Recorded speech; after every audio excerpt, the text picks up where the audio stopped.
Now the 68 Ford, a great road car. What? He loves a car? Adjustable shocks. And wide ovals.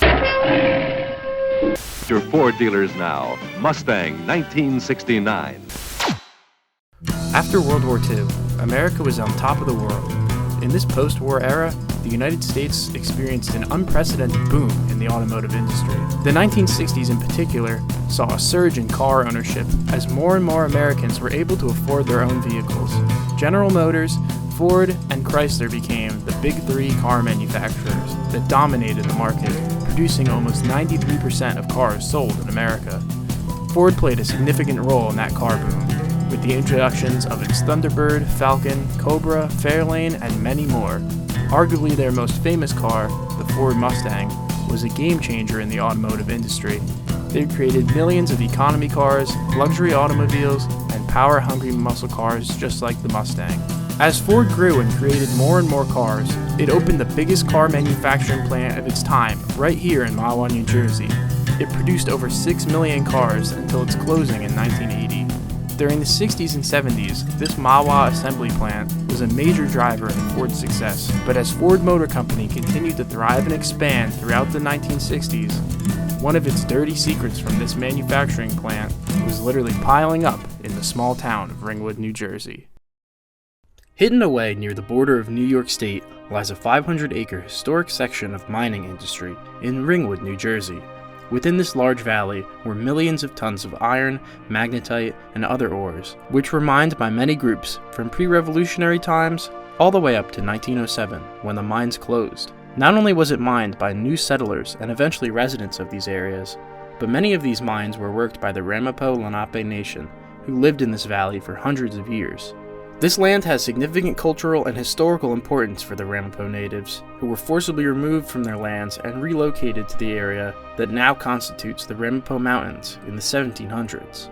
The Ramapo people have used these lands for hunting, fishing, and traditional ceremonies, and they continue to view these lands as sacred. The mines in Ringwood were a major economic engine for the town and the region, providing jobs for many residents. But as the mining industry declined, the area was left peppered with abandoned mine shafts and mining waste piles. Ford used the site as dumping grounds for their automotive waste materials, like cardboard, radiators, carburetors, and more. But they also produced a greater, much more toxic form of waste. During the painting process of new cars at the Mahwah assembly plant, about 5 gallons of paint scraps per car were created due to overspray on the assembly line. With all this paint waste, Ford needed a way to get rid of it. Ford gave paint sludge to its trash contractors, who in turn disposed of it in various locations, including landfills, alongside roads, and even buried on farms in upstate New York. By the time of the plant's closure in 1980, millions of gallons of paint sludge, estimated as enough to fill 2 of the 3 tubes of the Lincoln Tunnel, had been dumped in the area. Since the discovery of new materials in 2004, EPA project manager Joe Gowers and community advisor Patricia Seppi have been working with both site contractors and the community to prevent future contamination and to try and undo some of the damage done to the community here. We will hear about the difficult problems faced by the residents and the EPA officials. I've been working on this site since early 2004. And I've been working on this site around the same time, maybe 2005, 2006. When the site was essentially abandoned and then eventually purchased by the Ford Motor Company in the 60s, what we had here were basically 2 large mining pits, the Peters Mine Pit and the Canna Mine Pit on the southern end of the site, and then this area here known as the O'Connor, what we call the O'Connor Disposal Area.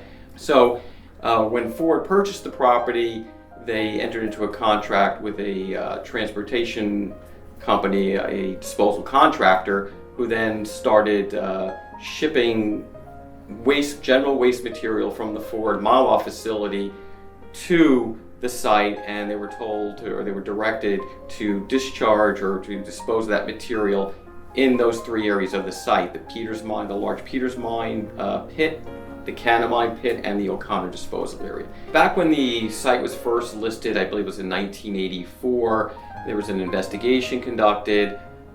That investigation, that remedial investigation, essentially identified a few areas where there were pockets of paint sludge. And in 1987, the Ford Motor Company was directed to address those pockets of paint sludge, to dig up that material and any sort of associated soils contamination. And that resulted in some paint sludge being removed from the O'Connor disposal area, the Peters Mine Pit area, and up near the Canamine Pit area also. I believe there was somewhere around 11,000 11,000 tons of material removed from paint sludge removed from the site at that point in time. In addition to that, the Ford Motor Company was directed to implement a long-term groundwater monitoring program at the site to ensure that there were no threats related to groundwater contamination. That groundwater monitoring program was conducted for a period of 5 years, at which time the site was determined to be no longer a threat and was removed from the national priorities list. A few times between then and 2004, EPA was notified that there were pockets of paint sludge remaining at the site in 1995 and also in 1998. At that point in time, EPA directed the Ford Motor Company to come back out and to address those pockets of paint sludge. Smaller pockets, one was about, I think, 100 cubic yards, another one was only 5 cubic yards. Going further, in 2004, EPA was alerted by the residents and their legal representatives that there was additional paint sludge out here. We attended a site visit in early 2004 where we were shown that there were additional pockets of paint sludge here and some residual paint sludge from some of the areas that were already cleaned up. So at that point in time, EPA directed the Ford Motor Company to come back out and to do additional investigations out here to identify additional areas that needed to be addressed. So ultimately, we found that there was still paint sludge present in the O'Connor disposal area, the Peters Mine Pit area, and then there were an additional, I believe it was 16 other small pockets of paint sludge found along roads up in the area, up near Hope Mountain, and also over near Canamine Pit. The future of the site has already been determined.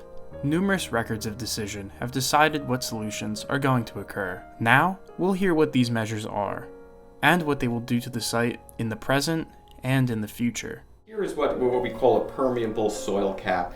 So essentially, there's going to be, you grade the area, they install a layer of geotextile fabric that's actually permeable, lets water through to keep the layers separated.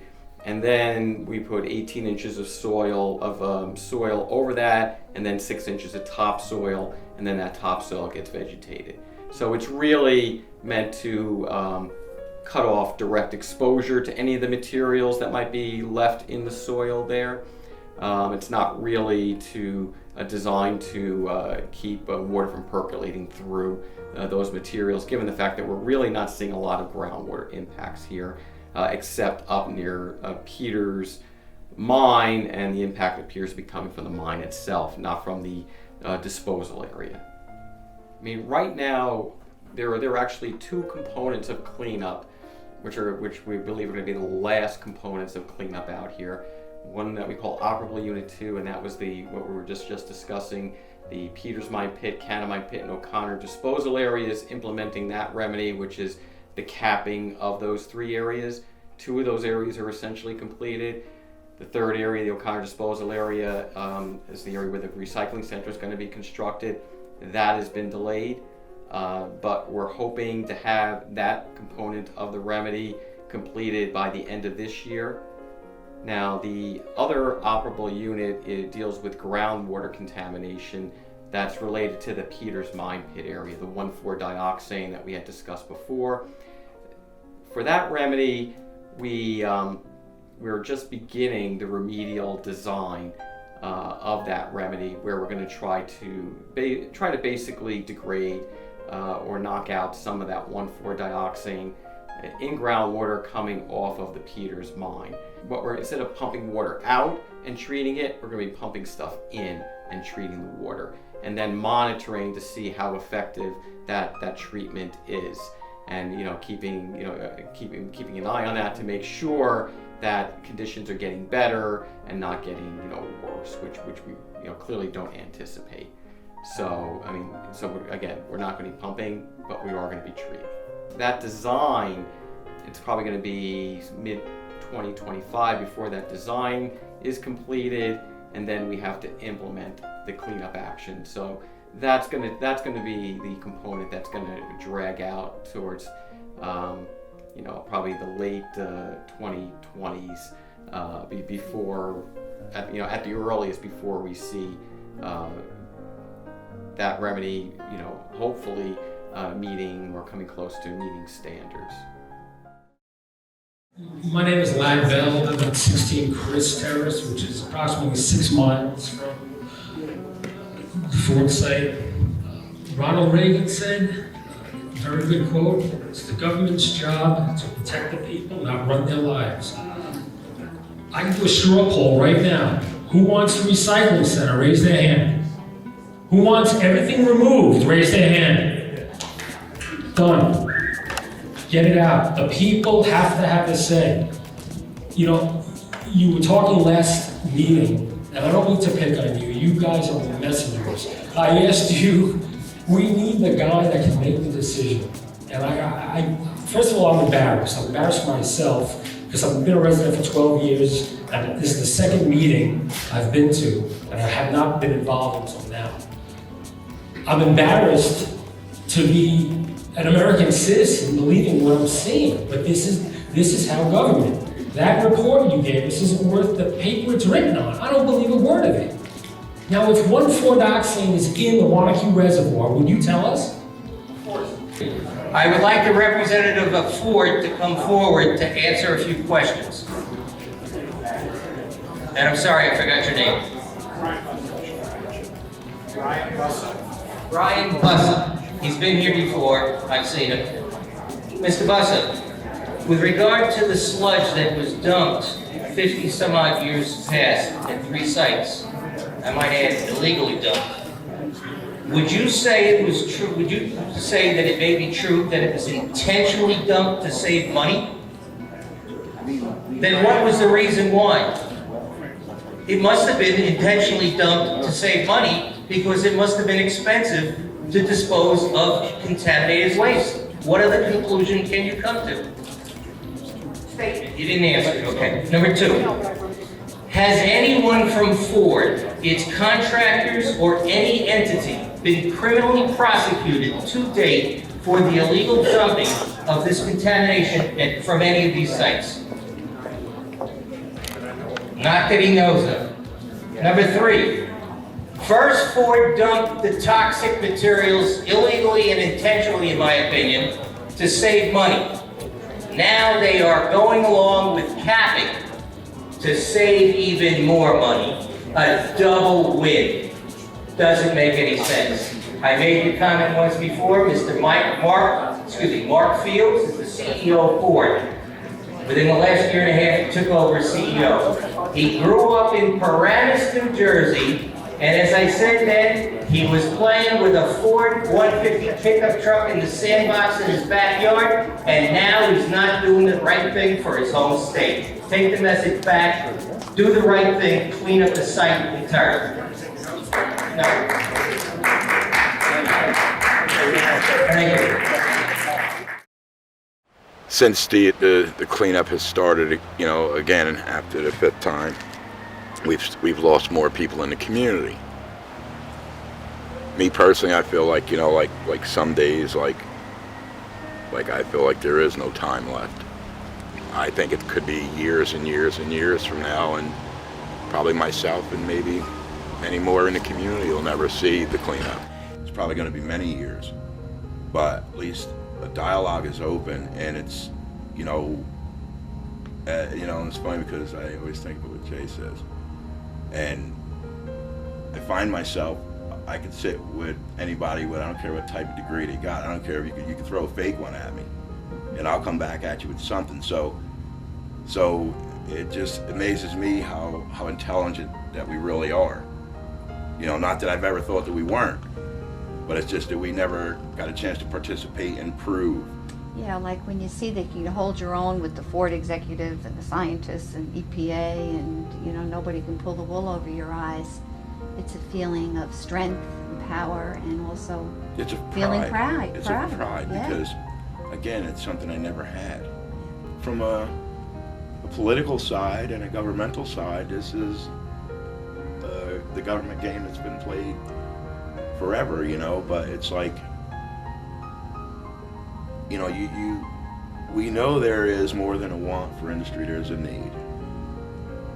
We know that, we understand that. But how much of the need, how much betrayal to the minorities, how many more people has to die, you know, or how many other poor towns, because we had 20,000 sites in New Jersey, before the government wakes up and decides, you know what, maybe there is not a need for this corrupt industry, for that one. We are the seed. The greatest seed known is our Mother Earth. We are just her babies. And to me, the importance of the seed itself is that the seed is the gift of life, or the seed can also be the gift of death. And what has been done in the community, I'm not sure if we have survived. I don't know if we have survived, because people are still getting sick. I think as long as people are there, they'll always get sick, because basically the elders are gone. So our main roots, our main seeds are gone for our people. So again, I think the governor should be ashamed of himself in his office, and the Highlands Council should be ashamed, because it is in the Highlands region, and we weren't left out by mistake. It was by design, because we're never going to get to the bottom of the poison, because all government agencies aren't going to allow that, because Ford Motor still calls the shots. Unfortunately, we will still continue to fight, we'll still continue to battle, but we need those even way above us to step up and stand their grounds and hold Ford Motor accountable. It's always a struggle to show our people, you know, the red road, and to follow a cultural way, because for our core community in Ringwood, that's been stripped away.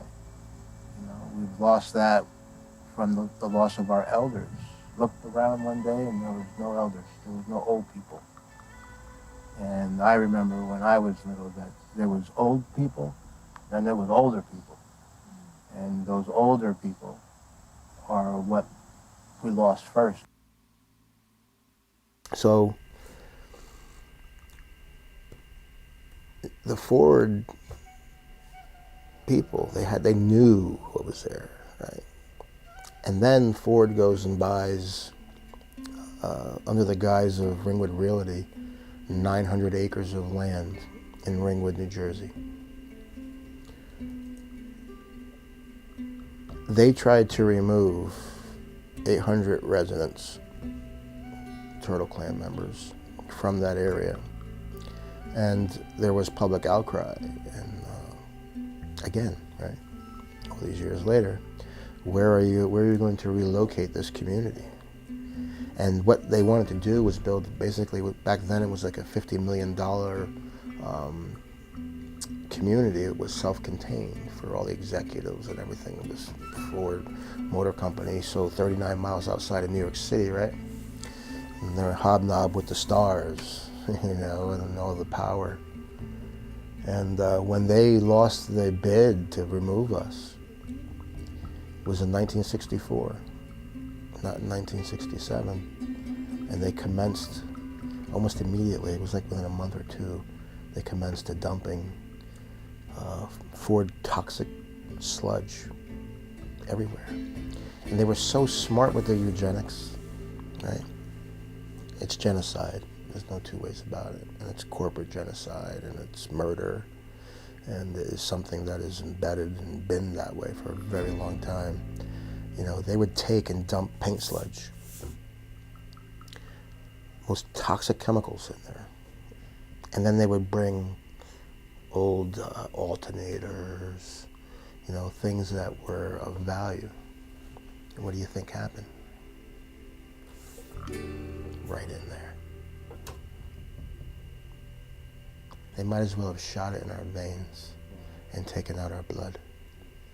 Because when you are exposed, and I don't lie to scientists, no one's told me this, but when you are exposed to such chemicals, when you find those chemicals find synergy mixed with whatever you have in you, that has the ability to change your DNA structure. And once something gets turned on, then it gets turned on, then it gets turned on, and then it becomes, right? We are the only people living in a federal superfund. We haven't even been offered removal. We haven't been offered a new community. What are we offered? We're offered the ability to stay where we're at. They want to take the chemicals and sludge and push it to the middle and put a recycling center over it to save them money so the taxes don't go up. You know, for 40 years nearly, this has been a federal Superfund site, delisted and relisted. It's the only time it's ever happened in this country again. If we weren't 39 miles outside of New York City, this would never even have happened. But they went back out, Jan Barry from the Record and others, and our people had gone back out, and they went right to the places that EPA said that the paint sludge was, and it was not even touched, and they delisted. You know, when Walter Mugden from the EPA, when he delisted it as a Superfund site, he gave us another death sentence, right? Because it was okay for us to go back and fish. It was okay for us to go back and grab the wild carrots that were so toxic that the EPA threw them out because they said, oh, there's no way that could be that toxic, and never went back and tested the wild carrots again. You know, the deer. We have video of deer with cancer. You know, where does that come from? You know, so that chemicals of the paint sludge that was in the one area that they want to put the recycling center, the O'Connor landfill, when they pulled when they took that material out of there and sent it to Michigan, they put it through the furnace, and Michigan called and said, stop now, get the people out of there, run, the EPA. They stopped work immediately, the workers left, 2 weeks goes by, and everybody's going, well, what's going on? I wonder what happened. It takes 2 weeks to tell us that you found one of the most deadliest chemicals known to man dumped on us in the exact area that Ford, through Ringwood Realty, donated basically the land to us to build homes upon, right? How much can you hate someone, right? This, after going through the furnaces, could not be legally buried anywhere in the continental United States. We bury nuclear waste here. It's a fact. Well, I mean, I've done enough to be proud, but never be satisfied, because I promised her, but I promised myself. And you know how they say the country has changed, time has changed, the government has changed, but the law hasn't. So I have failed. You haven't failed. Somewhat, I did. I guess our experience with the residents here, understandably, there's been a little bit more friction, I would say, with the residents here. But that's understandable given the history of the site. Well, I guess the biggest challenge and obstacle is the whole trust issue up here. Again, because we had to come back and restore the site to the MPL and do additional cleanup actions after the site had been already determined to be cleaned up. Of course, there's going to be those trust issues. So working with the community and trying to work through those trust issues, trying to get the community involved in the cleanup process here, and also seeking their assistance in terms of their knowledge of the site. It's a 500-acre site, it's wooded, and there's no magical method of locating paint sludge remotely here, other than digging for it, looking for it. So all that information, any information that the residents have, historic information, would also be helpful. So that's been probably the biggest challenge, is working through those trust issues. And when you meet with all the residents here individually, they're a very nice group of people, and of course they're very concerned about the land on which they live. So what we did when we came back early on in 2006, I guess, we formed a community advisory group, and it was a monthly meeting that Joe and I always went to and reported out on what had been going on. The only problem with that was the majority of the people on this community advisory group did not live on the site. It was very difficult for us to get people who lived on the site involved. We had a few, and then the main person passed away, and she was wonderful. I mean, we loved working with her. And after that, the CAG just kind of stalled, and there'd been a couple attempts to revive it, but nothing yet, that came through. But we're thinking that maybe when we get more into the groundwater part, and people will have an interest in groundwater, we may want to try to revive that again. Now, it's not an EPA community advisory group, it's the community, and they can certainly have meetings with or without us, but we did go to all the meetings every month just to fill them in on what had been going on at the site. And the idea of a community advisory group is they're supposed to be going back and sharing that information with the other people in the borough and in the community. The Ringwood Mines site is a tragic reminder of the devastating effects of toxic waste on our environment and our communities. For decades, residents of this Ringwood Valley have suffered from the health consequences due to exposure to the waste dumped by the Ford Motor Company. Despite the slow and paused pace of cleanup efforts, the residents of Ringwood have shown incredible resilience and determination in their fight for justice. Their advocacy and activism have brought attention to the issue of environmental justice and have inspired others to take action to prevent similar incidents from happening in the future. Without the Turtle Clan stories and their multiple fights for cleanup, it is possible that the story of the Ringwood Mines site may not have gained as much national attention as it has.